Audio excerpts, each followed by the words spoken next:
Have you ever wondered what happens to candy when you're not looking? Well, let me tell you a story about a place you've only dreamed of, the Candy Kingdom of Caramelot. Imagine a world where rivers flow with thick, gooey chocolate, mountains are made of giant lollipops, and the castle itself is sculpted from shimmering, hard rock candy. The citizens were gingerbread people with gumdrop buttons and marzipan pets. Life in Camelot was sweet, to say the least. The kingdom was ruled by the kind and just King Toffee and his daughter, Princess Peppermint Patty. Princess Patty was known for her adventurous spirit. She loved exploring every corner of her sugary realm, from the sugarcane forests to the jellybean jungles.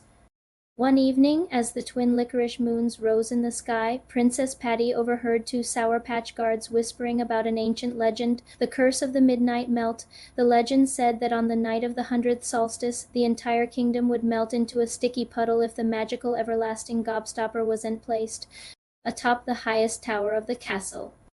Princess Patty's heart raced. The 100th solstice was tonight.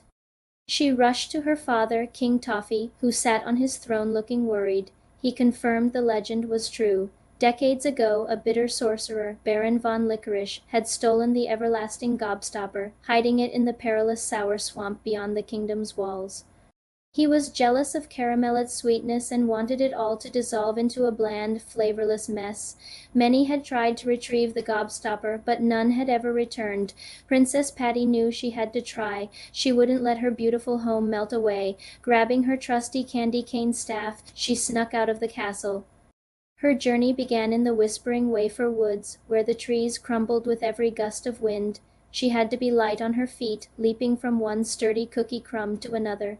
Next, she faced the treacherous Taffy River. It was too sticky to cross. Thinking fast, she found a giant gingerbread cookie and used it as a raft, paddling with her candy cane staff against the thick, pulling current.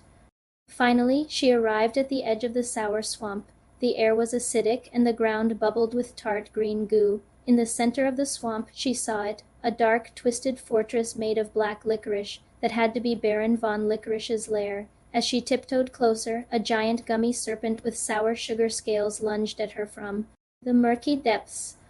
It was a fierce battle, but Princess Patty was clever. She noticed the serpent couldn't stand sweetness. She threw a handful of super sweet pop rocks into its mouth. The serpent fizzed, popped, and recoiled in disgust, giving her a chance to slip past. Inside the fortress, she found Baron von Licorice cackling over a cauldron, watching a magic mirror that showed the Candy Kingdom starting to droop.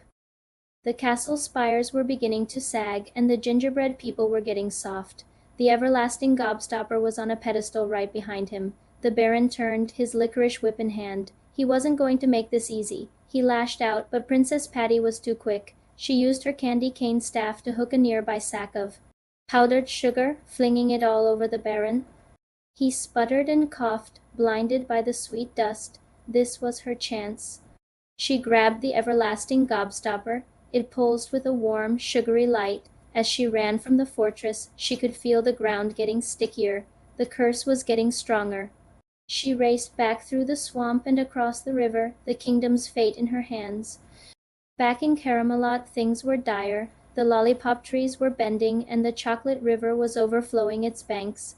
She sprinted up the castle's main tower, its steps now soft and gooey like warm caramel. With a final push, she reached the top and placed the everlasting gobstopper in its rightful place just as the clock began to strike midnight. A wave of magical energy washed over the kingdom. The melting stopped instantly. The sagging towers straightened, the gingerbread people firmed up, and the chocolate river receded. The Candy Kingdom was saved. The citizens cheered for their brave princess. From that day on, Princess Peppermint Patty wasn't just a princess. She was a hero. And the everlasting gobstopper shone brightly from the highest tower, a reminder that even in the sourest of situations, a little bit of sweetness and a whole lot of courage can save the day. Thanks for watching, and don't forget to follow for more stories.